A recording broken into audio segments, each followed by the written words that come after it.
মাইলস্টোনের শিক্ষার্থীরা মাসুমা বেগমকে খালা বলতেই ভালোবাসত।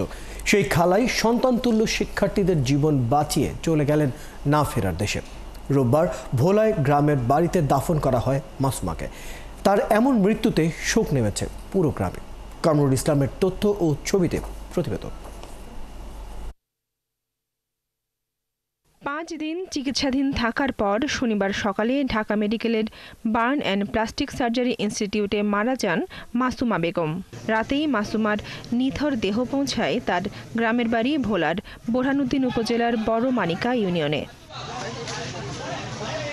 মাইলস্টোনের সবার খালা মাসুমাকে শেষবারের মতো দেখতে ভিড় করে স্বজন, প্রতিবেশী ও গ্রামবাসীরা। বাতাস ভারী হয়ে ওঠে তাদের কান্না আর আহাজারিতে। ছোট ছেলে মানসুরকে সান্ত্বনা দেওয়ার কোনো ভাষা ছিল না তাদের। সার্কেল লেগে গেছে, 2টা সন্তান, মায়েরা বিয়ে দিছে, কিছু দিতে পারে না। ফুলাটা ছোট এবং পড়াশোনা করে এবং কিছু করতে পারে না। এই পুরানো পরে এই আজকে 6 দিন ধরে তার অনেক কষ্ট করে এই জীবনটা অনেক আল্লাহর লাগে অনেক যুদ্ধ লড়াই করে দুনিয়া থেকে আজকে চিরবিদায় নিয়েছে কালকে।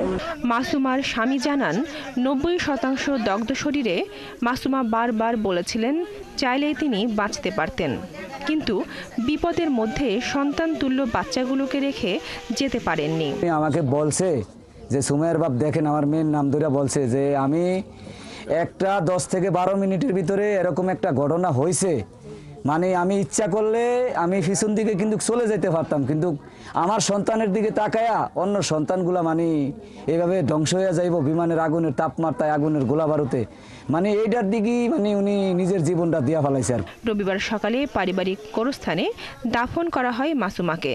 তার জানাজায় অংশ নেয় পুরো গ্রামের মানুষ। এ সময় মাসুমার পরিবারের পাশে থাকার আশ্বাস দেন জেলা প্রশাসক। মাননীয় জেলা প্রশাসক স্যারের নির্দেশনা আমরা এখানে এসেছি।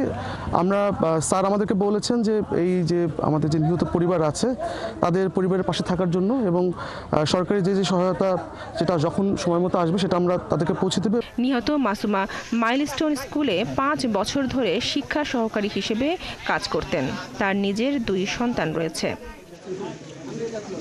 বনশ্রী হালদার, 71।